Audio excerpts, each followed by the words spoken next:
Welcome back, everyone. I hope you're having an incredible day wherever you're watching from. Today we're diving into a crucial question. What could realistically push XRP to dramatically higher price levels? I want to simplify this, break it down clearly, and walk through the real forces shaping Ripple, XRP liquidity, exchange activity, and the latest developments surrounding the Clarity Act. If you appreciate staying ahead of the curve with clear, no-nonsense breakdowns, make sure you subscribe to Reverse Crypto right now and smash that like button. It helps the channel grow and ensures you never miss key updates as this market evolves. Let's start with one of the most repeated arguments against XRP over the years, the velocity theory.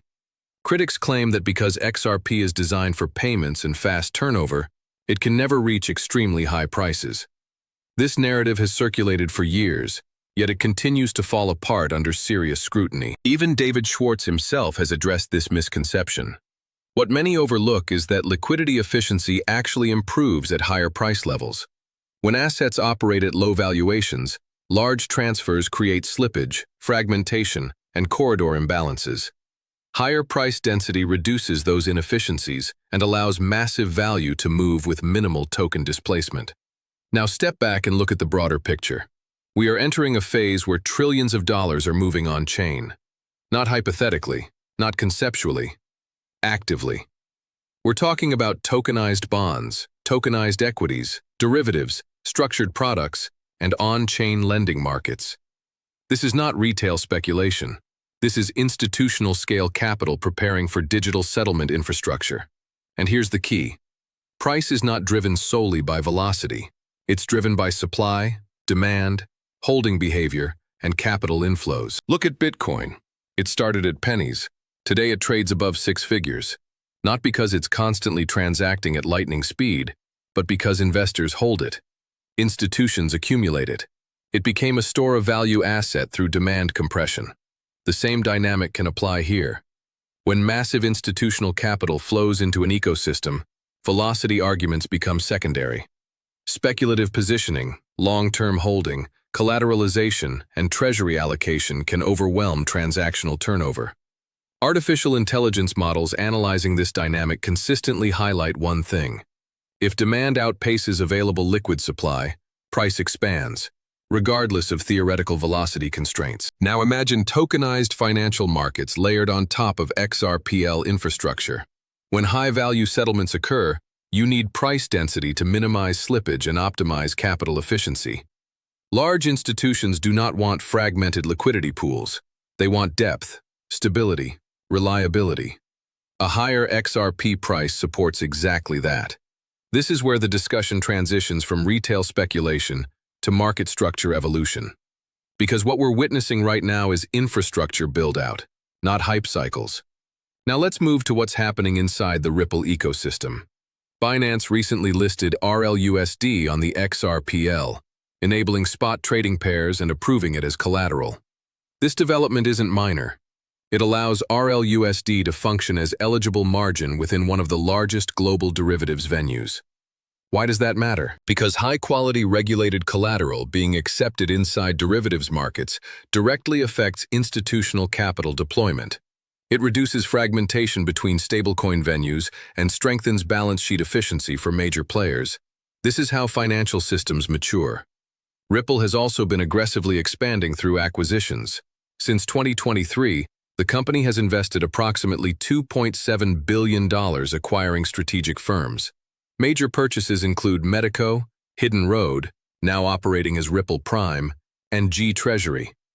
These moves position Ripple as a dominant infrastructure player rather than just a token issuer. They are embedding themselves into custody, liquidity provisioning, prime brokerage, and treasury management. Meanwhile, lawmakers continue working through crypto tax discussions and regulatory clarity. Senators are hosting roundtables addressing digital asset taxation frameworks. Market participants are watching closely for progress on the Clarity Act. The market desperately wants positive regulatory movement. At the same time, macro pressure remains heavy.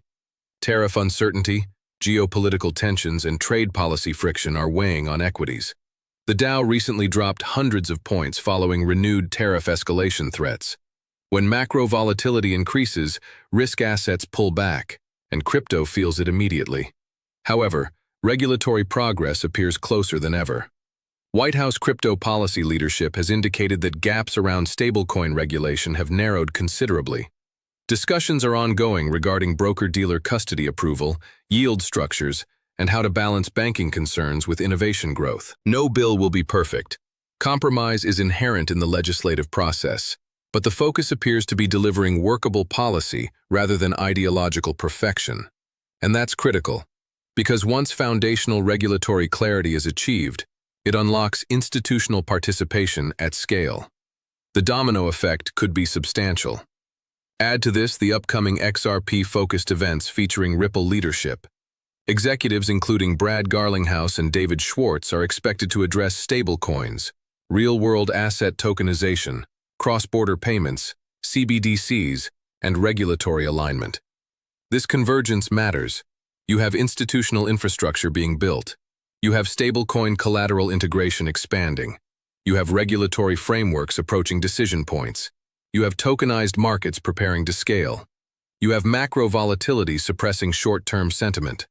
Short-term turbulence does not invalidate long-term structural expansion. If trillions move on-chain, and signs strongly indicate they will, assets embedded in settlement infrastructure stand to benefit disproportionately.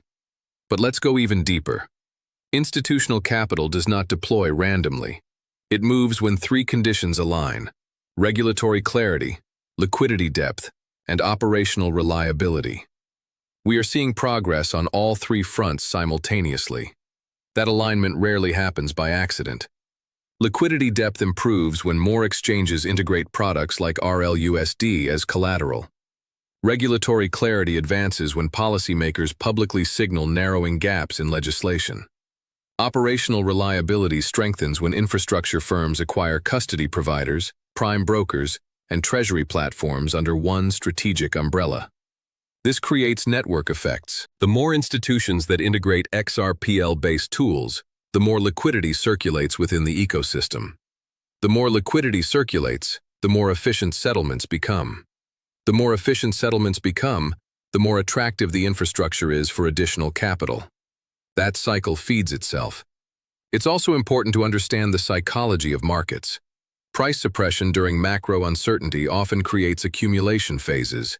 Institutions prefer building positions when sentiment is cautious, not euphoric. Capital rotates quietly before narratives shift. When headlines are negative, infrastructure quietly advances. And once macro pressure stabilizes, whether through tariff resolution, monetary policy shifts, or improved economic signals, capital that has been waiting on the sidelines re-enters risk markets rapidly. Digital assets tend to respond with amplified momentum. Speculation alone can drive price expansion. Institutional allocation can drive sustained growth. Utility adoption can reinforce structural value. Liquidity density can enhance efficiency at scale. The velocity narrative fails to account for all of that. Markets don't move based on isolated theories. They move based on capital flows, and capital flows are shifting. We are witnessing the transition from experimental phase to implementation phase. The question isn't whether digital settlement rails will expand. The real question is which assets sit at the center of that expansion. This is reverse crypto, and we'll continue tracking every development as it unfolds.